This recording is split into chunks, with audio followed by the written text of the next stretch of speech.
Welcome to the Deep Dive, where we dig into curated sources to give you that knowledge shortcut. Today, we're really zoning in on a fascinating world, the world of elite athletics. Oh, We often, admire athletes for their incredible physical skill, but there's something else, isn't there? Something less visible, but maybe even more crucial. their mental game. Absolutely. That ability to perform under immense pressure. Exactly. What is it that really separates the truly great ones? It seems to often come down to that inner strength, that mental fortitude when everything's on the line. Precisely. And what's really interesting is that a lot of top athletes and their coaches too, they're not just relying on modern sports psych. They've actually often quietly tapped into an ancient philosophy. Right, a system really designed to build that exact kind of mental toughness. It feels like an unexpected link, doesn't it? Ancient thought and modern performance. It does, but the practical power is just undeniable. And that philosophy is, of course, Stoicism. Now, before you picture, emotionless guys in togas, let's be clear. This isn't about cold endurance. Not really. Not at all. It's actually a very practical, almost vibrant framework for achieving peak performance. It gives you a kind of blueprint for handling the pressure of competition. Both on the field and, crucially, off it, too. Like an operating system for your inner game, maybe. That's a great way to put it. And our deep dive today, it's pulling from some really rich sources. We've got the classic Stoics, Seneca, Epictetus, Marcus Aurelius, timeless stuff. But we're not stopping there. We're also bringing in modern takes on Stoicism and even insights on resilience from other fields, showing how universal these ideas really are. Yeah, exactly. So our mission today, we want to pull up the absolute key insights, show you how Stoicism helps athletes, and honestly, anyone control their process, embrace challenges, and keep their cool when things get intense. We're basically uncovering the secrets to that ultimate inner game. And look, this isn't just for Olympians. Whether you're facing a big presentation, tackling a personal goal, dealing with a tough project, or just, navigating daily life. Mm-hmm. These principles offer a really powerful toolkit. They help you master your own mind and achieve your version of peak performance, whatever that looks like for you. It's about building that solid inner core. Mm. So let's get into it. Okay, so to really understand this inner game, where do the Stoics tell us to start? What's the absolute bedrock? Right. It all starts with something they call the dichotomy of control. Some people today call it sort of playfully the Stoic fork. The Stoic fork, I like that. Yeah. It's foundational. Epictetus laid it out super clearly. He basically said, look, some things are completely up to us. Our judgments, our intentions, our choices, how we react, that's our domain. Okay. Our inner world, essentially. Exactly. And then there's everything else. Mm-hmm. External events, what other people do, the weather, the outcome of the game. Those things, simply not up to us. That sounds incredibly simple on the surface, almost too simple. But how does an athlete actually use that in the moment? The ref makes a terrible call, the conditions suddenly change. How do you just decide that's not up to you when it feels so impactful? Well, that's where the mental training comes in and why it's so critical for toughness. Think about an athlete training for years. They control their workouts, their diet, their effort in practice day in, day out. Right. Total dedication to the process. Exactly. They decide their attitude facing a rival. They decide how they react immediately after making a mistake. All that is squarely within their control. But they can't control. Right. They cannot directly control that bad referee call or the sudden rainstorm or if their opponent just happens to have the game of their life or, an unlucky injury mid-match. And the Stoic insight is wasting mental energy wishing those uncontrollable things were different. That's not just causing needless suffering. It's also taking focus away from what you can do. Precisely. You're diverting vital mental resources away from your controllable actions and reactions. Okay, and this is key for mental toughness because our sources really hammer this home. It's just not rational to demand control over things you fundamentally cannot control. Exactly. That basic confusion, mixing up external results with your internal choices, that's what the Stoics pinpoint as the root of so much emotional pain. So when you shift your focus back to what is in your sphere of influence, You gain immense clarity. You cut down on unnecessary stress, anxiety, frustration. You stop fighting reality and start working with it, using the power you actually possess. the old texts really bring this to life, don't they? Epictetus asks some pretty stark questions. He really does. He forces you to confront it. He says things like, I have to die. Must I die groaning? Or have to be put in chains? Must I also lament? I have to go into exile. Can anyone prevent me from going with a smile, cheerful and serene? Wow. That's confronting. It forces you to separate the external fact from your internal response. Exactly. It's not just philosophy. It's a practical challenge to our default Yeah, reactions. and you can see the direct athletic parallel. Like, Right. say, a player misses the crucial shot at the buzzer. The thought might be, I lost us the game. Right. But the Stoic reframing would be, okay, I missed the shot. That's a fact. Must I also lose my composure? Must I beat myself up endlessly? Must this define me? And the Stoic answer is a clear no. You don't have to pile internal suffering on top of the external event. Precisely. Marcus Aurelius backs this up, always pulling things back to the present moment, to where our real power is. What does he emphasize? He talks about needing just three things, all internal. Clear judgment, seeing things objectively, without the emotional drama. Acceptance of external events, accepting what happens without raging against it. And acting for the common good, doing your part well. All things you control, regardless of the chaos outside. Completely within your power. Then you have Seneca, looking at it through the lens of fortune. Ugh. Yes, the idea that things are on loan. Exactly. He reminds us that even the things we cherish most, our health, our career success, even our physical abilities, they're not guaranteed. They're like loans from fortune that can be called in at any time without notice. That hits hard for an athlete. A career can end in an instant. A winning streak breaks, your body changes. Absolutely. And understanding this, really internalizing it, doesn't make you morbid. It actually reduces the shock when setbacks happen. It builds resilience.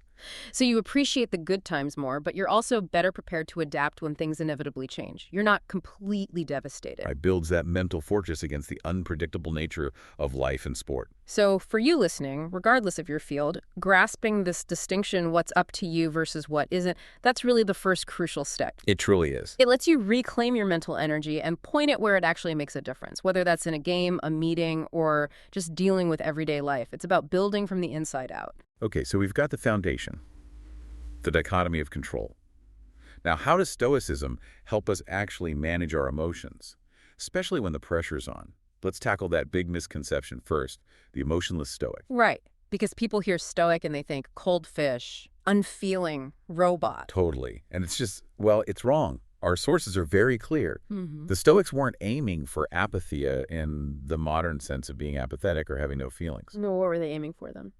Their goal was eupatheia, which basically means good or rational passions, healthy emotions. Mm-hmm. They weren't trying to eliminate feelings altogether. Ah, okay. So it's not about no emotions, but about the right kind of emotions, taming the destructive ones. Exactly. Taming things like irrational anger, paralyzing fear, out-of-control desire, things that overwhelm our reason and lead us to make poor choices and suffer needlessly. The Seneca even said something like, no school is more kind or gentle. None more loving towards humanity. Yeah. It totally flips the script on the stereotype. It's about cultivating a serene and purposeful emotional life, not a barren one. So it's about emotional mastery, not suppression. Precisely. Donald Robertson, a modern Stoic author, puts it well. He says a brave person isn't someone who feels zero fear. A brave person is someone who acts courageously despite feeling anxious. That's the essence of mental toughness in sports, right? Facing down that pressure, that fear, and still executing, still doing what needs to be done. Absolutely. It's about performing your best while the fear might be there, not letting it shut you down or dictate your actions. Acting virtuously even when your stomach is churning. Okay, so if the goal is emotional mastery, what are the tools? How did the Stoics actually practice this? Let's talk anger management first. You mentioned a cosmic zoom out. Yeah, Seneca's advice for anger. When you feel it rising, pause. Then, mentally zoom out. Consider the trigger, that bad call, that annoying comment, whatever it is in the grand scheme of the universe, or even just over time. Ask yourself, will this matter next week, next year, to my grandkids? Exactly. That view from above often shrinks the problem down to its true size, which is usually pretty small. It deflates the anger before it hijacks you. It's like hitting a mental reset button. For an athlete, that means not letting one bad play or one frustrating moment derail their entire game, recognizing its fleeting importance. Right. Because dwelling on it just leads to more mistakes. Another great technique from Seneca is about acknowledging shared flaws. How does that help with anger? Well, he suggests reminding ourselves that we too annoy other people. Yeah. We make mistakes, we're imperfect. He literally wrote, "We are bad men living among bad men, and only one thing can calm us. We must agree to go easy on one another." Huh. That's refreshingly blunt. It fosters empathy, doesn't it? Reduces that self-righteous fury. It really does. Towards opponents, towards teammates who mess up. Instead of instant judgment, you remember everyone's fallible. It dissolves anger from the inside. Then there's the fascinating idea of using your body to manage your mind. Seneca talks about changing your external expression. Yeah, consciously relaxing your face if it's tense, softening your voice if you're shouting, deliberately slowing down your movements if you're agitated. Like a biofeedback loop. The physical change influences the internal state. Exactly. It disrupts the anger cycle. An athlete could consciously relax their jaw, take deep breaths, slow their walk back to the huddle. These small physical acts can really help regain internal calm. It's about creating that pause, that break in the reactive chain. And underlying all this is challenging the mental judgment itself. Stoics taught that strong negative emotions need our assent. We have to agree with an initial impression, accept a judgment about it, for the emotion to really take hold. So anger only acts with the mind's approval, as Seneca put it. Right. So if you pause, question the initial impression, is this really a catastrophe? Challenge the judgment, do I have to react with rage? Yeah. You can stop the anger before it starts. It's not the event, but our interpretation, our agreement that causes the turmoil. Okay, let's shift to fear and anxiety, a huge one for performers. The Stoics had a technique called premeditatio malorum, negative visualization. Yes. And again, it sounds negative, but it's incredibly powerful preparation. It involves mentally rehearsing potential misfortunes. Like imagining getting injured, or losing the big game, or facing criticism. Exactly. Not dwelling morbidly, but contemplating these possibilities calmly in advance. What happens? I guess. It takes the sting out if it actually happens. Precisely. It lessens the shock. It builds resilience. By reflecting periodically that good things, health, success might end, you appreciate them more now, and you're less likely to be completely shattered if they do end. As Ryan Holiday says, the only guarantee is that things will go wrong. The only thing we can use to mitigate this is anticipation. Exactly. Anticipation isn't inviting disaster. It's building immunity to its emotional impact. You move to acceptance and action faster. Another key strategy for fear, living in the present. Seems simple, but profoundly difficult sometimes. So true. And the Stoics were all over this centuries ago. Seneca, Marcus Aurelius, they constantly stressed that worrying about the future or regretting the past happens only in our minds. Seneca's line, "Cease to hope, and you will cease to fear," because both are about the future. Right. The only time we actually live, the only time we can act, is right now, this present moment. For an athlete, that's huge. Don't dwell on the last mistake. Don't get overwhelmed by the final outcome. Just focus on this play, this breath. That's the path to flow, to being in the zone, bringing your full attention to the immediate task, the only thing you actually control. And finally, grief and loss. An inevitable part of life, sport included. Yeah. The Stoics acknowledged grief is natural, but they advised it shouldn't last forever, that reason should guide us through it. Seneca said, it's better that you abandon grief rather than have grief abandon you. Meaning, take a proactive role in healing, moving forward. Exactly. Not denying the pain, but choosing not to let it define you indefinitely. This is so relevant for career-ending injuries, retirement, losing teammates. Move through it with purpose. This is all incredibly practical. It's like a mental training regimen. But the Stoics go further, don't they? They don't just say, manage adversity, they say. Embrace it. They absolutely do. That's the next level. For a Stoic, every challenge, every bit of adversity isn't just something to grit your teeth and endure. It's an active opportunity. An opportunity for what? To test and, crucially, to develop your inner character. They believe we should actively expect bumps in the road, even major ones, rather than being shocked when they appear. It reframes difficulty completely. It's not a bug. It's a feature of life's training program. Right. Epictetus even called God a tough trainer. The idea is that difficulties are part of the plan for our growth. And athletes get this intuitively right. They seek out tough training, hard opponents. That's how they improve. Exactly. They intentionally embrace difficulty because they know it makes them stronger, better. It's the same principle applied to life's challenges.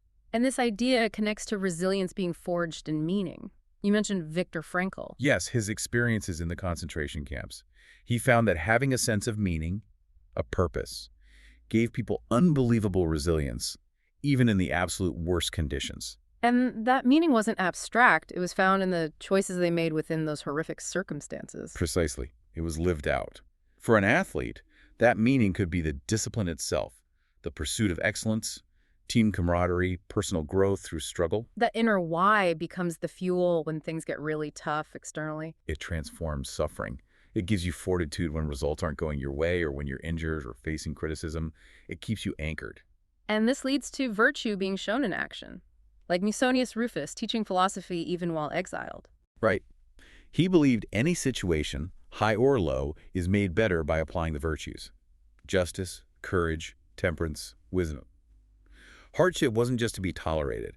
It was the stage to practice being virtuous. So it's not just about getting through the challenge, but how you get through it, the character you show. Exactly. An athlete facing a tough opponent shows courage. Managing diet shows temperance. Playing fair is justice. Adapting strategy is wisdom. Every moment is a chance to embody these. It turns struggle into a path for moral growth, which leads us neatly into perception, how we see things. Yes, the discipline of perception, maybe the most powerful tool. The Stoics insisted that external events themselves don't disturb us. Things themselves reach not unto the soul, as Marcus Aurelius put it. It's our judgments about those events that cause the upset. That's the key. So the discipline is about pausing, questioning, and reframing those initial, often negative judgments. Epictetus. No one will harm you without your consent. You will only be harmed when you think you are harmed. That's radical. It really is. And Marcus Aurelius echoes it. Discard the judgment, and you'll be saved. Who then is stopping you? It puts the power squarely back in our own minds. We choose the interpretation.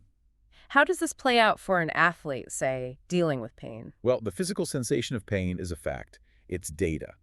But the judgment, this is unbearable, I'm finished, this ruins everything, that's what amplifies the suffering. So the athlete can learn to separate the raw sensation from the story they tell themselves about it, manage the distress caused by the judgment. Exactly. It's a subtle shift, but it moves you from being a victim of the sensation to actively managing your internal response to it. And Marcus Aurelius advised taking that cosmic perspective to help with this, the view from above. Yes, methodically examining life's events as if from a great height, seeing the fleeting nature of human affairs, fame, honor, criticism, everything. He paints that amazing picture. The whole earth is but as one point. How many will commend thee? It really shrinks our ego and our immediate worries. It fosters objectivity. For an athlete, it means understanding the roar of the crowd, the media spotlight. It's temporary. External validation isn't the true measure. True worth comes from inner consistency, from living by your values. Exactly. That provides an inner peace that external noise can't touch. You know what really matters. Which brings us beautifully to the ultimate purpose of this inner game. Living a virtuous life. That's the real goal, isn't it? It is. For the Stoics, following Socrates, wisdom was the chief good. All other virtues, justice, courage, temperance, they saw as aspects of wisdom. Apply wisdom. Because it's the one quality that's good in every situation. It allows us to navigate life effectively and ethically, making the right choices consistently. These virtues aren't just nice-to-haves. They're essential for true flourishing, for eudaimonia. And this doesn't mean being joyless, right? We need to bust that myth, too. Stoics weren't anti-pleasure. No, definitely not ascetics in that sense. They saw pleasure as morally indifferent, neither good nor bad in itself. But it could certainly be a healthy part of life, as long as it didn't control you or become excessive. Socrates even argued that self-control leads to more pleasure, the paradox of discipline. Right. Hunger is the best relish. If you practice moderation, you actually appreciate things more deeply, whether it's food, drink, or other experiences. A disciplined life, like an athlete's, can lead to more genuine enjoyment and less self-inflicted pain than constant indulgence. It's about savoring, not just consuming, finding joy consciously. And this inner work isn't done in isolation. Stoicism stresses our social nature. We're not just individuals, we're part of communities. Absolutely. Parts of a whole, as they put it. Our well-being is tied to others. Seneca said the goal is to be useful, to help others, and to take care not only of ourselves, but of everyone. You can see that in team sports especially. Responsibility to the team, fair play, integrity. Exactly. It's not just your stats. It's how you contribute to the whole, how you uphold the spirit of the game. And that final counsel. Don't abandon others nor yourself. Maintain goodwill even towards difficult people. Yes, because losing your temper, giving in to anger or panic, is seen as a weakness. It harms you and the community. Maintaining composure and goodwill, even under pressure, is the real strength. It shows commitment to our shared humanity. Wow. Okay, let's try and wrap this up. Our deep dive today, it's really shown Stoicism isn't some dusty old philosophy. It's an incredibly practical mental framework. Definitely. For athletes, sure, but really for anyone facing pressure, it teaches us first to see clearly what's actually in our control. That alone is huge, frees up so much energy. Then it gives us tools, real techniques to train our minds, to handle emotions like anger and fear rationally, not reactively. And it reframes challenges, turns them from things to dread into opportunities for building character, finding meaning, becoming more resilient. Plus, that power of perception. Learning to question our judgments, adopt that wider perspective, finding inner calm even when things outside are chaotic. And ultimately, it guides us towards a life of virtue, community, and a deeper kind of joy that comes from self-mastery and contributing to something bigger than ourselves. So by applying these timeless ideas, you really can build serious mental fortitude, stay composed under fire, and reach your own peak performance. Not just in what you do, but in how you live, that inner game. It's about living well, not just achieving things. So here's a final thought for you to take away. Think about the biggest external challenge you're facing right now. Could be anything, a tough goal, a difficult relationship, a setback at work, even just something frustrating you deal with daily. Now ask yourself, what Stoic principle could you apply today? Could you focus only on what's up to you? Could you reframe your perception of it? Could you see it as a chance to practice a virtue, like patience or courage? What would it really mean for you to achieve your peak performance, your best self, right in the face of that specific challenge? Something to think about. Until next time, keep diving deep.